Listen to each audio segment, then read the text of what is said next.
Hey, welcome back to the About the Labor podcast here at VikingsTerritory.com. I am BJ Reidell, back here with my guy, Drew Mahowald. And today, midweek stuff, we'll be doing some check-ins on the Minnesota Vikings, primarily guys like Sam Bradford and Case Keenum, and what the Vikings might be, fixing up to be against Tampa Bay Buccaneers this week. We'll also talk a little bit about Dalvin Cook and what's led to his success. And then if we have time at the end, we'll talk more about Xavier Rhodes and how impressive he was against Antonio Brown. But as always, let's first start off with a word from our sponsors here. Black Stack Brewing, brand new brewery smack dab in the middle of Minneapolis, St. Paul, with a wide range of clean and flavorful brews, massive bright tap room. Perfect for intimate settings all the way to special events. That's Black Stack Brewing, 7055 North Pryor, just north of Menards off of University Avenue.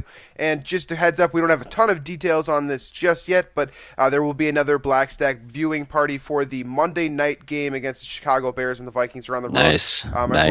I believe that is October 9th, so mark that one down on your schedule. We'll probably be coming at you guys with some promotions and other stuff going on that night. Drew and I will probably be doing some sort of appearance as well. We'll figure out when that time comes, but keep that open on your schedules. That's October 9th for another Black Stack Brewing Vikings viewing party. So, with that said, let's jump right into some Vikings content here, Drew. Sam Bradford. I want to talk about him first because obviously he's the guy that makes this whole team run. If Sam Bradford's not on the field, I feel like it's not just the Vikings themselves who are sort of deflated, but us as a fan base.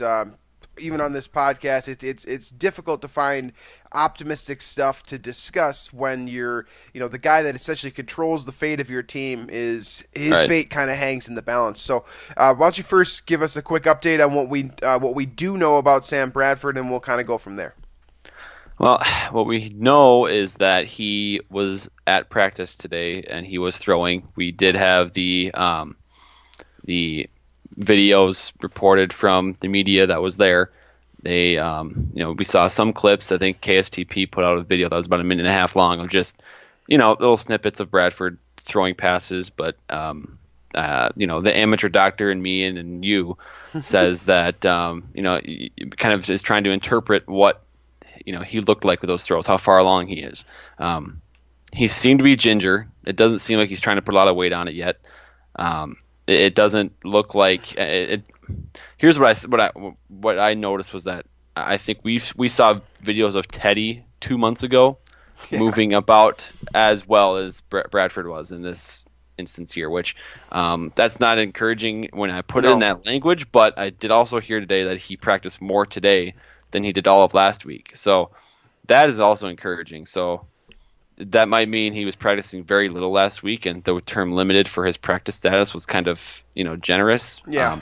But who knows? Regardless, it's sketchy, and I mean, it's still very cloudy. I don't think we know a whole lot more at this point. Yeah, I was posed this question on the Buck What You Heard podcast, which is phenomenal Tampa Bay Buccaneers podcast. If you're looking to catch some Tampa Bay content, some X's and O's stuff, they do a great job over there. So I was talking with them today about which quarterback to expect this week, and they kept saying, is it Sam Bradford? Is it Case Keenum? Of course, their fans also want to know what's going on with Teddy Bridgewater, and there isn't an answer. I really want to say, all right, it's going to be Sam Bradford, or all right, it's going to be Case Keenum. But I mean, am I wrong to suggest that this is probably going to come down to a game time decision once again this week? That we're looking at 11:30 a.m. finally rap sheet breaks that Sam Bradford has tested his knee out and he will not be starting for the Vikings because I don't know, he felt some more discomfort in his knee, which, by the way, same knee that's had 2 grade 3 ACL tears. And, I don't know, man. I feel like it's, first of all, it's very Vikings for this to happen. We've mentioned this a million times, that it's very Vikings for their starting quarterback to have a prolific performance against the New Orleans Saints and then to immediately come back and get hurt. That's standard. It's par for the course for the Vikings. Then on top of that, they're kind of like, we're kind of being like waterboarded with this Sam Bradford news, right? It's like, is he going to start? Is he not going to start? One Professor Chow out in San Diego says no shot. Says no shot, that the giving him an injection isn't going to do anything. Then you got Mike Zimmer saying that he's hopeful. He anticipates that he's going to start on Sunday. I mean, all of this news, it's just it's a tornado of it feels like a tornado of misinformation, really, that we don't have any facts, and it's just a bunch of speculative reports, even from our head coach. Right. So, this is it's such an awful scenario to be in this early in the season that I think that we kind of, to some degree, have to start thinking, what does Case Keenum offer? We talked about this during the Taylor Heineke Case Keenum debate during the off season on why I personally was on the Taylor Heineke train, was because he offers more upside.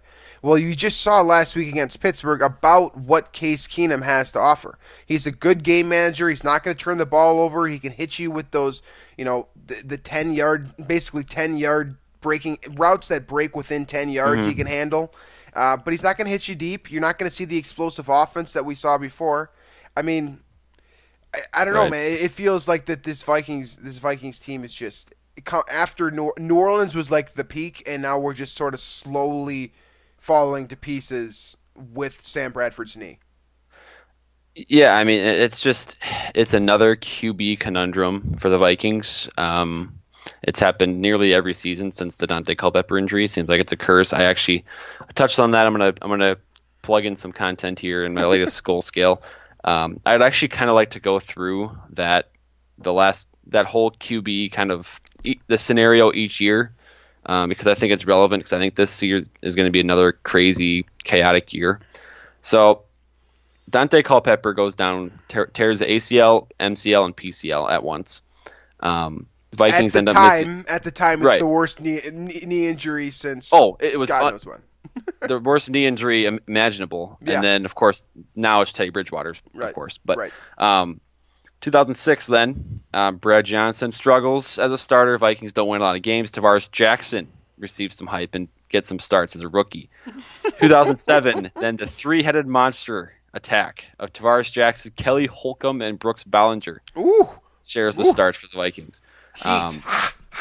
Adrian Pearson's rookie season, that's quite the passing game to have on your side. 2008, we had the back and forth battle between Tavares Jackson and Gus Frerotte for starts. I think both were benched at least once that year. 2009, then obviously Brett Favre was recruited out of retirement. He has a phenomenal year and then throws a game-losing interception in the NFC Championship game.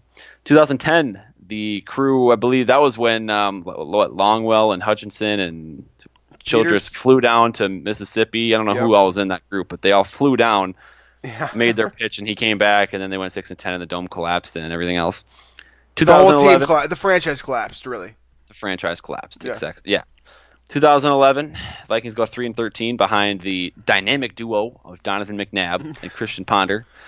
2012, Christian Ponder starts all 16 games. The Vikings have a wild card matchup at Green Bay, and he doesn't play because of an elbow injury. Joe Webb starts. Vikings get drilled. 2013, the Vikings add Matt Castle, Christian Ponder, Matt Castle, alternate starts, it seems like.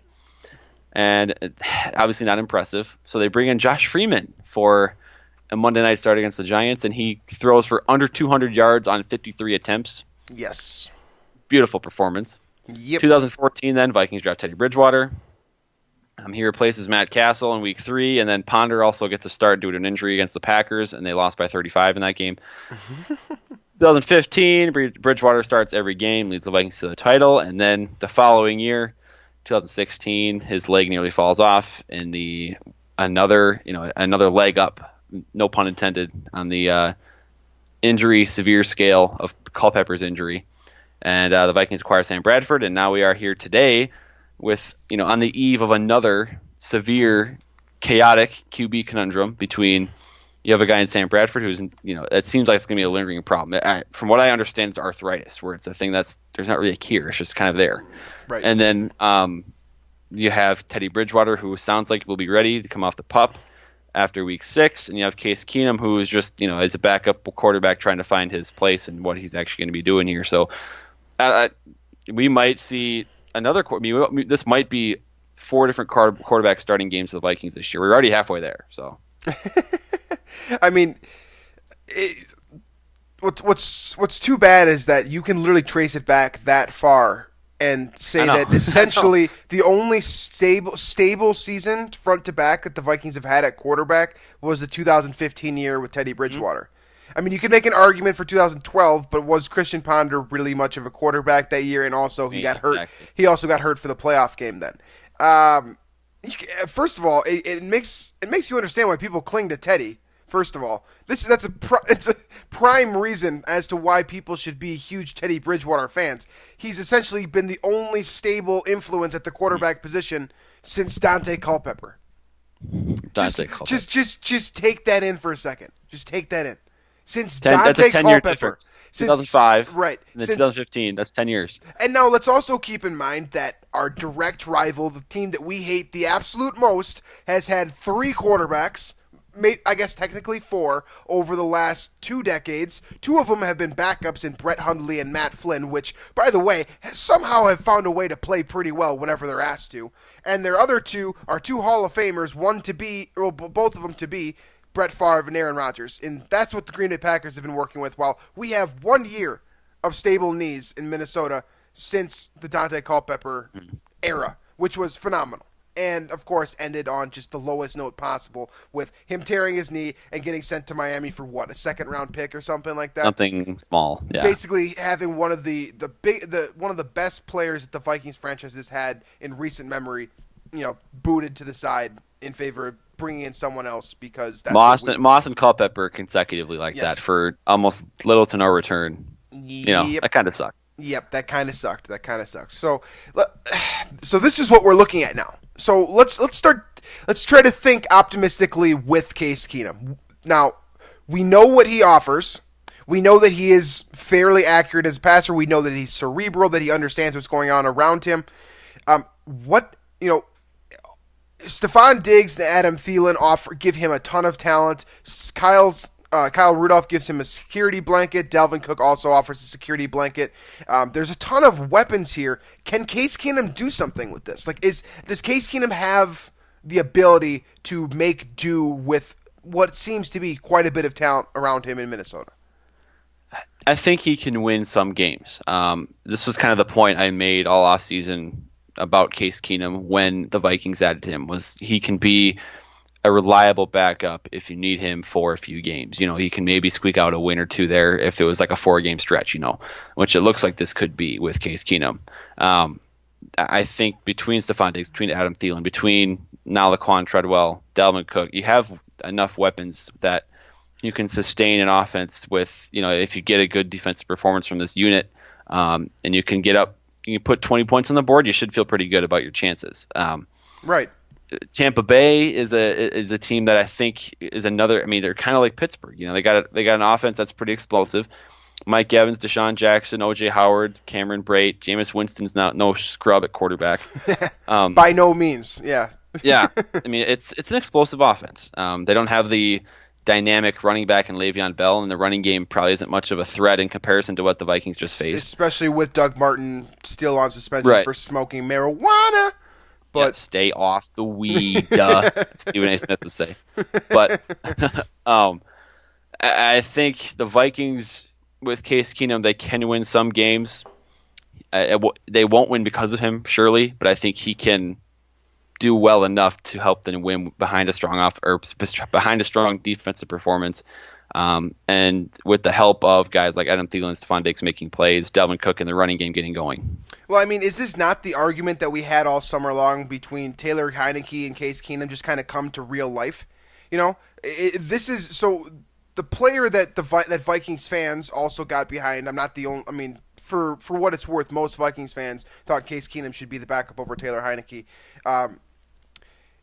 This is what you argued for, right? Is short-term stability, right? The hope for Sam Bradford is that within a couple weeks he'll be able to come back and the Vikings will be able to just basically act like he was never not there. In case Keenum hopefully holds their heads above water with maybe a 500 record or maybe a little bit below that.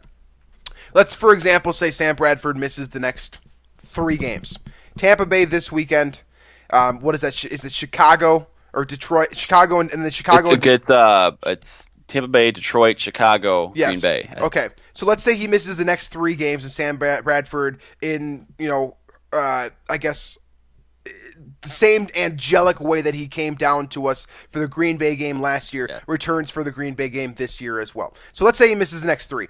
Vikings have to play Tampa Bay, Detroit, and Chicago. Those are 3. 2 teams are very good. 2 teams are going to be contending for NFC South title and then NFC North title respectively. Then you got the Bears, who you hope you can win that game. So basically, let's assume, and this is a stupid assumption, but let's assume the Vikings get the win against the Bears, and they get 1 win there. Then they can hypothetically lose these 2 games against the Buccaneers and the Lions and still be, competitive heading into Green Bay with, a 2-3 mark. Yeah. And basically a shot to reclaim themselves in the NFC North Division. That's what you're kind of hoping for with Case Keenum right now, I think. That's the short-term stability to keep you afloat until your starting quarterback comes back. So from the dead. you're basically you're saying the Vikings need to win one of the next 3, right? Yes, essentially. Before going into Green Bay, and then you kind of hope Bradford back. Yes, but then I'm also saying that Bradford coming back against Green Bay, that becomes somewhat of a early season must-win scenario for the Vikings. Yeah, I'd say so. But the nice thing about this situation happening now is that the Vikings have 4 of the next 5 games at home, which is that's really nice. That is helpful. So you get Tampa Bay at home, Detroit at home, at Chicago, which again, Soldier Field curse is still a thing, I think. Right. But hopefully it's not with Mike Glennon and or Mitch Trubisky at quarterback. Then you have home against Green Bay, home against Baltimore. So, I mean, there are no slouches of opponents, but playing at US Bank Stadium has been a big help before. And that's big for what the Vikings are going to be trying to do under Case Keenum too, right? Control the clock, win with defense, and the crowd noise. I mean, that crowd noise, the difference between having it affecting Case Keenum on the road like it was last week, which I'm sure was hell at Heinz Field. I mean, they are very loud. It's not a sane environment in Pittsburgh. Coming home to US Bank, he's going to be able to make his have his center make his line calls. He's going to be able to basically think ahead of the snap, and I think that he'll be a lot more comfortable just in general. And like you said, the Vikings have the opportunity to play at home for the majority of the next couple of weeks here. So I guess you look at Tampa Bay and you look at what Tampa Bay does well, and they do, a lot of the same things the Vikings do well, and they play strong defense, monitor the clock well, but then they also have that quarterback in Jameis Winston who really kind of becomes the difference maker for this weekend's game. I mean, without Jameis Winston, how much different is this? Let's say Tampa Bay is trotting out Mike Glennon again this year. How much different is this Tampa Bay team to Minnesota relative to their overall roster composition talent-wise? I mean, they've got a ton of talent on the defense within their front 7. They've got a very solid cornerback in Brent Grimes and a young cornerback in Vernon Hargraves. They got T.J. Ward on the back end, who's a very solid safety. That's right. They added T.J. Ward, didn't they? Yeah. And so, then you look over to the offensive side of the ball. You got Jameis Winston, and you got a prolific wide receiver in Mike Evans.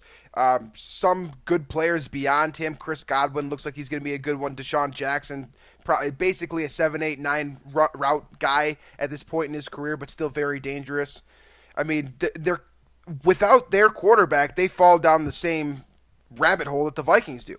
So I think that this Vikings team can be competitive, but it really helps that they're playing at home, first of all, like you just said. And second of all, it really helps that Case Keenum is going to have it sounds like, for the most part, will have a full week of practice to prepare for this team, as opposed to just getting thrown out onto the field after Sam Bradford wasn't able to, get himself prepared ahead of the game.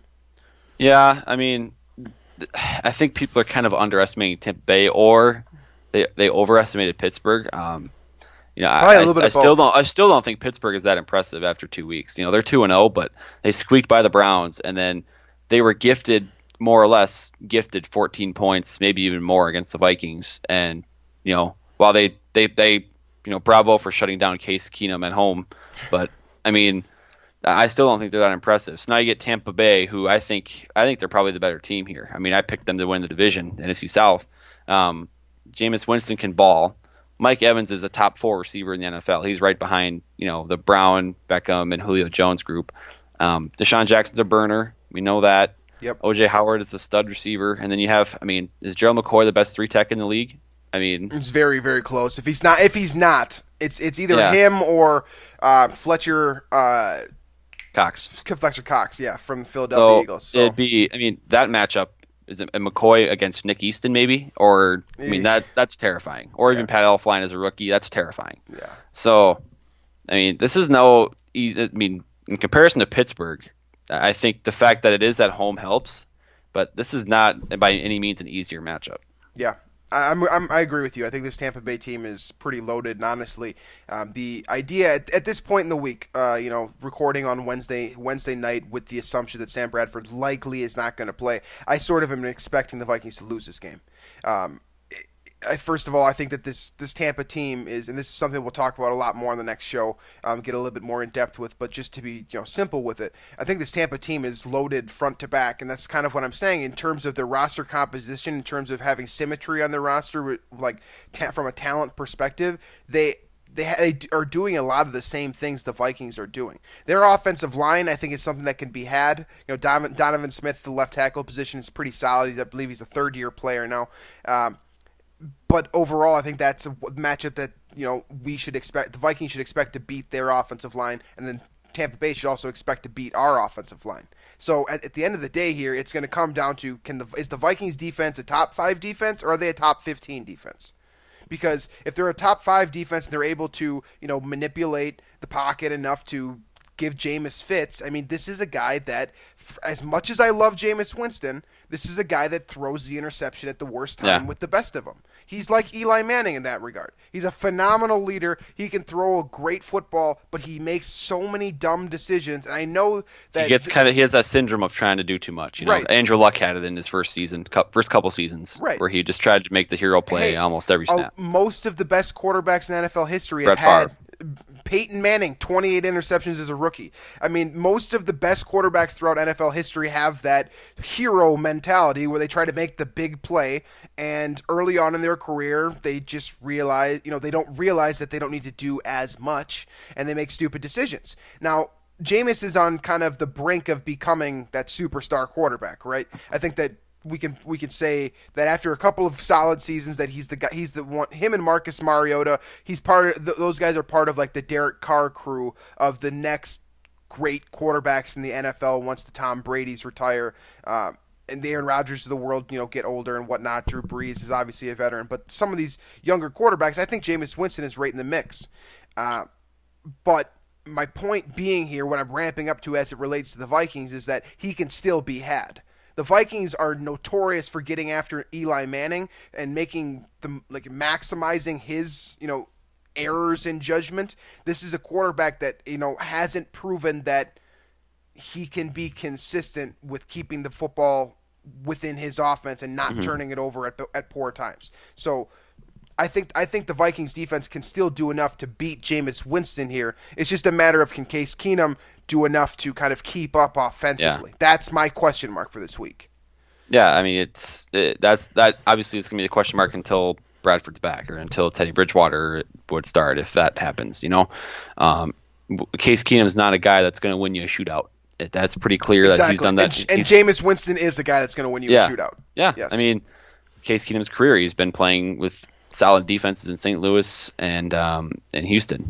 When he's had to score 20 points to win games sometimes, and I think that's going to be a similar situation here. That's kind of why I never really hated the Keenum acquisition, is because he's been on a similar team structure before, where the defense has been strong, the offense has had some weapons, but for the most part, the defense does the damage where the offense can put up an average to below average performance and still get the win.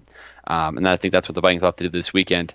And I've seen some discussion, some worry about the Vikings not creating any turnovers yet on defense. Yes. Which I understand that, but I think we need to remind ourselves that they've played against Drew Brees and they've played against Ben Roethlisberger, 2 Hall of Fame Super Bowl winning quarterbacks who are very good at taking care of the football. And you played against Le'Veon Bell, rarely fumbling running back. And then you played against Mark Ingram and Alvin Kamara, another couple guys that don't fumble often. So Adrian Peterson fumbles often, but he had 6 carries. So, but point being, I think we should wait and not rush to that conclusion yet, that this defense is all of a sudden taking a step back because they don't have any turnovers through 2 games. So this would be another week, this would be a week where they could maybe take advantage because, like you mentioned, Jameis Winston is prone to making that decision, or that he's trying to do too much and makes that mistake. And I think the Vikings at least will take advantage of maybe one or two mistakes and turn them into turnovers this week. And something I learned, by the way, about Case Keenum, talking with those Bucks guys today, Case Keenum has been a thorn in their side. Last two times Really? that Case Keenum has faced the Tampa Bay Buccaneers, 2 victories, 31-23 when they were the St. Louis Rams. That was back in 2015, Yeah. and then in 2016, 37-32. Both. All right, I'm gonna look up these box scores now because 14. The first game, the 31-23 win, 14 of 17, 82% completion, 234 yards passing, 2 touchdowns. wow. He had a 158 quarterback rating. That's a perfect passer rating against the Tampa Bay Buccaneers with the Rams 2 years ago. So, if nothing else, I mean, this is trying to apply performance against teams in the past with other teams is stupid, and it's not for anything more than creating optimism. But Sam, at least Case Keenum will be heading into an environment that he's comfortable winning in. This is a team that he's comfortable beating, and that he seems to have. Yeah. He's the highest passer rating in his career against any one team is Tampa Bay. Yeah. 118.8. He's over 10 adjusted yards per attempt. Yeah. 10.67. He's at he has in the 2 games 28 for 43. Yeah. 65% completion, 424 yards, 4 touchdowns, 1 interception. And he did win both of those games. And he has, I can't find how many sacks he took, but he took 3 sacks in those 2 games. So, I mean, that's just the last 2 years. So, if there is a team that Case Keenum has their number, it might be the Tampa Bay Bucks. Just some food That'd for be thought. weird. These are stats I usually don't believe in, at all. But hey, anything to increase the optimism. Anything to create a positive mentality heading into the fact that our starting quarterback for the second year in the row might not be the guy we expected by week 2.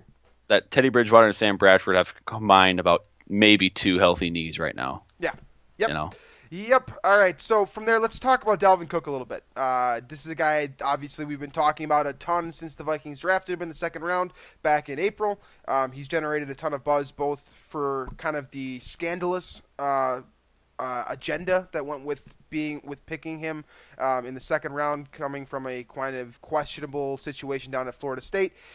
He's generated buzz for being an incredibly talented young man that can really do it all at the running back position. He's generated buzz for his works in the community just since being here, just being an overall good guy. I mean, honestly, has there been, since the moment he was drafted, I understand at the moment that Dalvin Cook was drafted, there was a ton of negative press that surrounded that, but since that moment, has he done anything? And I mean literally anything.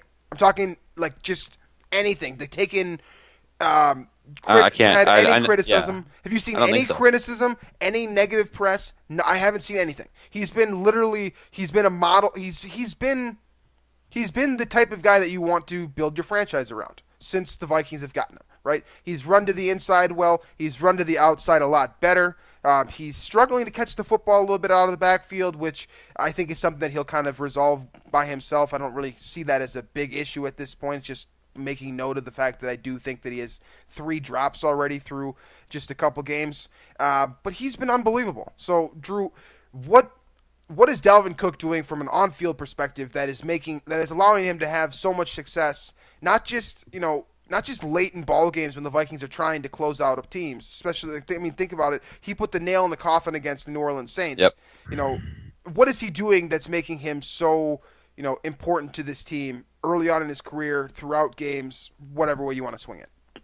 Well, I mean, there's a lot of things he does that are phenomenal and it should have made him a first-round pick. If you talk about the sheer burst and acceleration, I mean, that people looked at his 40 time and whatever it was and made assumptions, but he has elite NFL burst and acceleration.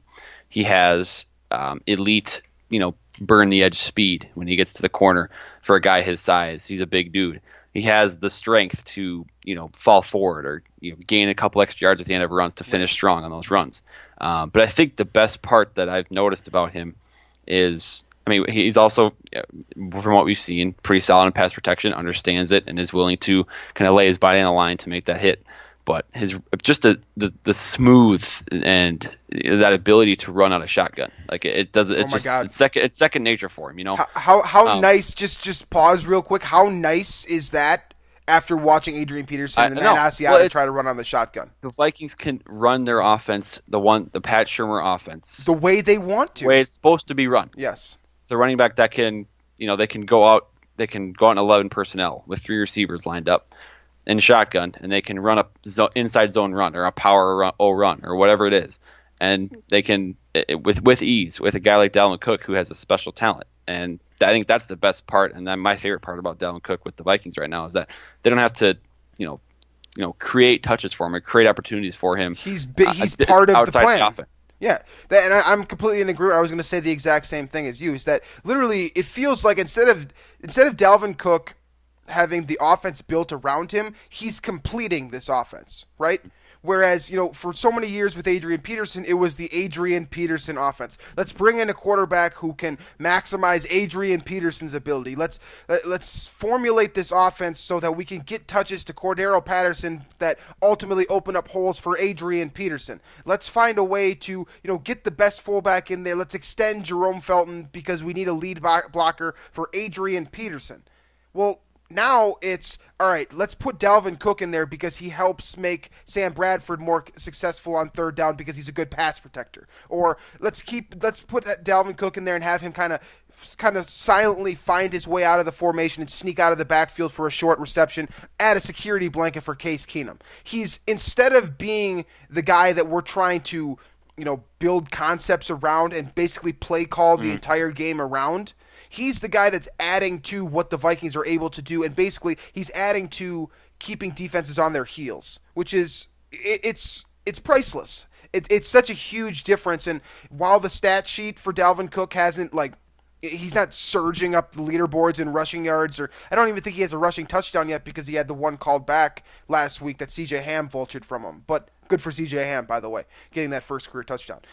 But my point being here with Dalvin Cook is that it's not that he's revolutionizing what the Vikings were trying to do. He's simply completing it. He's making this offense whole, and he's opening up one-on-one matchups for Stephon Diggs, Adam Thielen, Michael Floyd when he returns, even Laquan Treadwell. I mean, we saw Treadwell get split out wide and get one-on-one coverage, and that's a matchup. I mean, even with his history, you expect him to win one-on-one matchups because that's his first-round talent. That's his forte, yeah. And that's Dalvin Cook because you have to have someone keeping an eye on Dalvin Cook to make sure that he's not beating you to the inside or the outside, out of the shotgun, out of the single back, out of the pistol that I've seen him actually run effectively a couple times against New Orleans. He just does so many different things that he makes this offense complete. And now we can finally see what Pat Shurmur is trying to bring out there. And, after this season, after having a full, complete offense, then you can finally evaluate Pat Shurmur and decide, is this the offense that we want the Vikings trotting out there moving forward? Are these the concepts that we think that can lead us to the promised land, working in cahoots with this defense? Now we can finally assess Pat Shurmur, and that's all Dalvin Cook. So, the thing about that is, just Case Keenum at quarterback, can you really still evaluate Pat Shurmur? Our true evaluation right now of Pat Shurmur is week 1, and that was against the New Orleans Saints. So, which probably, in the grand scheme of things, is going to look like an outlier. I mean, let's just be honest here. That game was outstanding, right. But if we do get 15 Bradford performances this season, which it doesn't seem like we will, but if we do, I imagine that Saints game will look quite a bit like, the Green Bay Packers game last year. On the score sheet. It's going to look like one of those games where it's like, wow, that was Sam Bradford at his absolute best. This guy has franchise-altering ability, but it's going to be an outlier in the grand scheme of things. But getting back to Dalvin Cook, let's talk a little bit more about him in pass protection. I know that this is something that kind of gets thrown away. I know it's also been something that's been talked about quite a bit because he actually has rapidly improved. But what have you seen specifically from Dalvin Cook in pass protection that has impressed you? We both know that he can bounce the ball to the outside well. He's great patience, great vision. We know that he can catch the ball in the backfield, that he hasn't done it, but he just hasn't done it that very well to this point. What we don't really know is, can he be an effective pass protection running back consistently. It seems like he can through 2 weeks. Yeah, I definitely. I think he's reliable, and he packs a punch when he does make that He's block. big. I think He's big. he's a big dude. He's a powerful dude. The one thing I've noticed though is like this might seem weird as to be a term to be used in pass protection, but he's patient, and what I mean by that is when the ball snapped and he's his assignment is to protect and recognize a blitz or whatever it is, he'll kind of take that step forward, scan the field, kind of use the double pistols where he'll like have his arms out like this and recognize everything. He'll take that double quick pause. Pistols. Yeah, the double pistols. I like it. That was our basketball. Know where your man is, know where the ball is with the pistols. Man ball. But he'll kind of sit there and recognize everything, take it all in, and then once he has it, he'll sprint to where he thinks he's supposed to be, and it's usually the right call, and he'll make that block. He won't hesitate. He won't have second guesses. Once he makes that decision, he's there. So that's the one thing I've noticed is that he's not panicking and trying, doing anything he can to find work right away.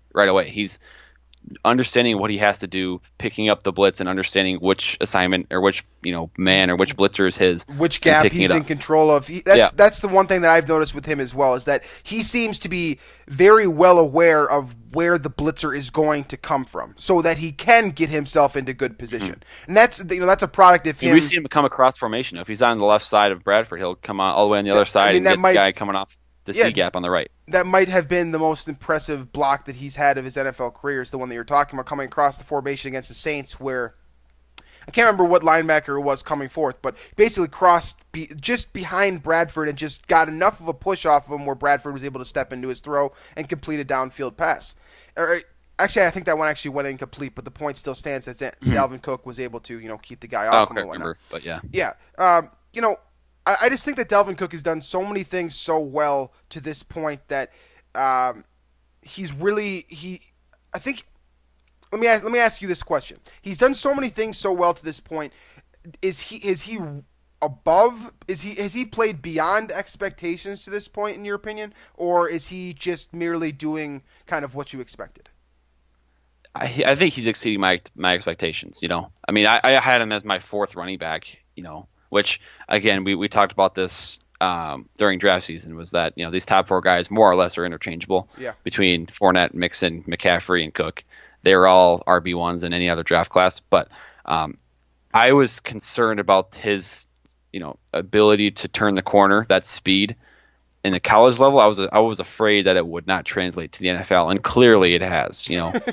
So I'm not worried about that. I was also worried about his pass protection, if he would pick that up well, and he has also really exceeded my expectations there. So the one thing that I'm going to knock him for right now is the drops. Yeah, I think he has 3 drops through 2 games or something like that, which are all 3 of them were pretty easy catches to make. So that's the one knock, but if he can clean that up, he'll be just fine. I mean, he's going to be just fine anyway, but that'll be the one thing that he'll have to clean up, and then he'll be set for sure. I'm with you. He's certainly exceeded my expectations. Like I think we've talked before, we both expected Latavius Murray to be the guy, and for Dalvin Cook to, be getting about 10, 12 touches, change of pace type back, guy that can mix it up and really just add on to. I'm glad Latavius Murray was hurt longer than he should have been, because that vaulted the Dalvin Cook to RB1, and shout out to Latavius Murray for taking one for the team, right? Yeah, another guy that's exceeded my expectations, despite me already expecting big things from him, is Xavier Rhodes through 2 weeks. Xavier Rhodes has drawn 2 very difficult matchups early on in the season, first being Michael Thomas, the prolific wide receiver out of Ohio State that a lot of people wish the Vikings had selected over Quan Treadwell.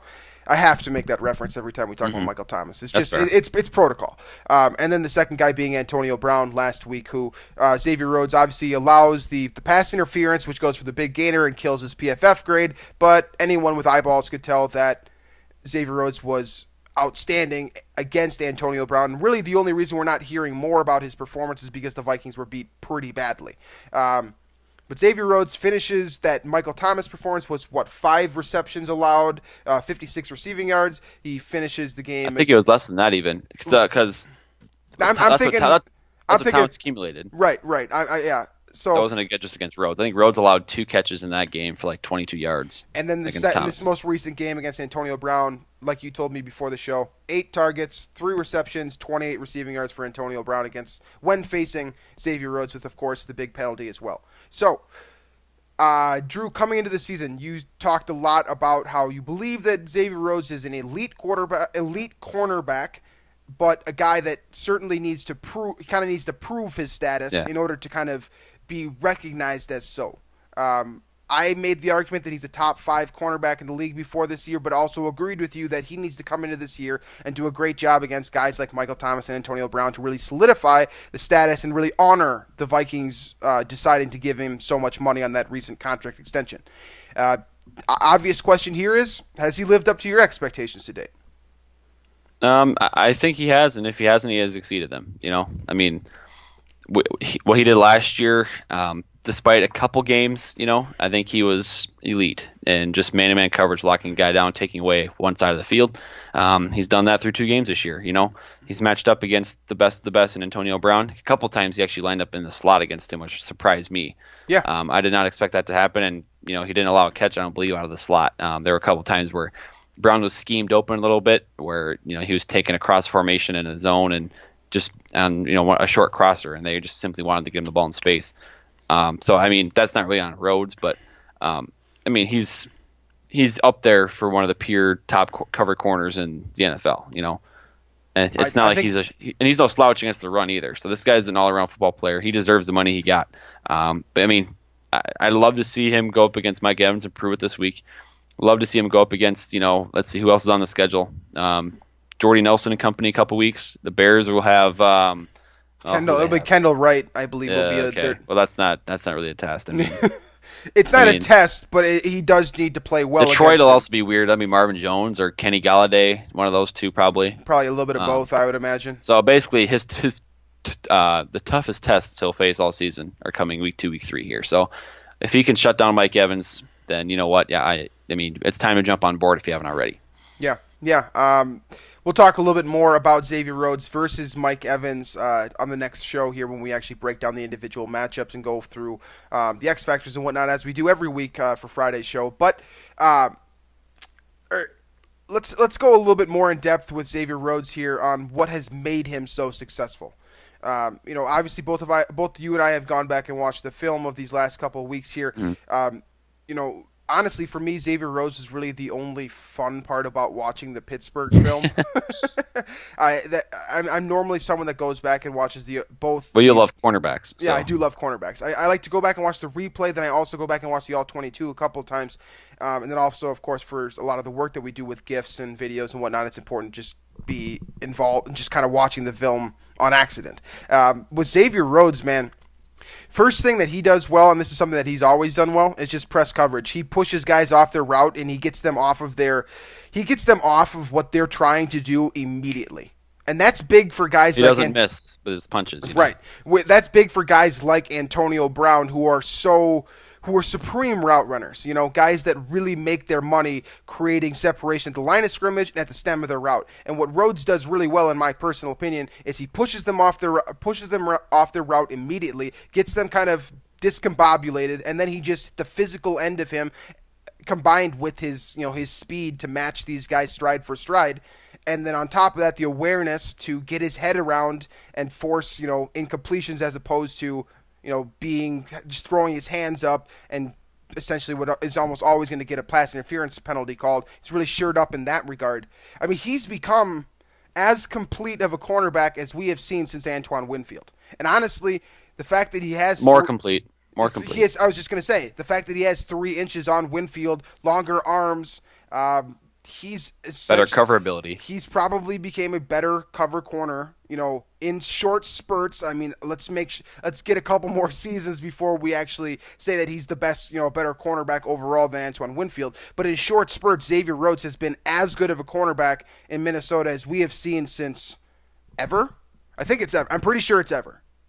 Yeah, I mean, the thing with Antoine Winfield is that his perception was so skewed because he was so freaking good at tackling, He never missed a tackle, stepping up in run support.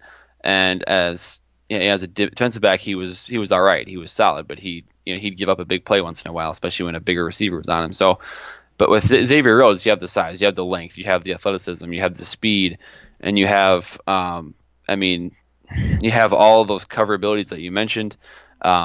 He never misses at the line of scrimmage. He throws timing off, which is, I think, another key part of it. Especially, it's not timing is not just important for quarterback wide receiver chemistry, but it also throws off, in terms of how play calling is designed. The timing of some schemes is based off of a timer count. Basically, you expect a receiver to be at this point. Yeah, exactly. 3 seconds in, and that internal clock has to go off, and you have to make that decision. And Xavier Rhodes throws off that timing as well. Right. So it changes all your progressions. It changes what the offense. And it also, if for example, there are quarterbacks in this league who, on some plays, I'll stare down a receiver and they'll wait for a specific receiver to come open. And if Rhodes shuts that guy down, then you have a defensive line in Minnesota's that can get to the quarterback. So it speeds up the clock for opposing quarterbacks, Xavier Rhodes. And if there'll be other teams too that just simply don't look his way, which only makes things easier for the Vikings as well. So. This guy, yeah, exactly. What I said earlier. If you're not on board yet with him as a top 3 cover corner, or flat number 1 cornerback in the NFL, you better jump on board right now. Yeah, and he'll obviously get the test with Mike Evans this week, as we've been talking about throughout the show here. So that about wraps up the midweek installment of the About the Labor podcast here. As always, you can find us on iTunes, Stitcher, Google Play, YouTube, Vikings Territory for sure. Review. iHeartRadio. Review. Yeah. Reviews would be good if you want to, if you have the time. We always appreciate those. On Twitter, Vikings ATL Pod. Make sure to check out Black Stack Brewing. As always, I've been consuming some of the coffee cream blend throughout this episode, and I've been a big fan of this so far, so make sure to check out what they're doing down at Black Stack. I wish I wasn't in St. Joseph, otherwise I'd be with you there. I know that they are introducing some new flavors and whatnot, and don't forget about that massive bright tap room as well, as I mentioned at the beginning of every show. So Black Stack Brewing, as always, make sure to check that out. Myself and Drew will be back later on this week with your final preview for the Tampa Bay Buccaneers, and then we will have the pre-game show. Finally, it's actually going to happen this week. Seriously, I'm actually serious. Beginning at 11 a.m. Ahead of the Tampa Bay game on Sunday. So look forward to that as well. So thanks as always for joining us, folks, and we will catch you later on this week.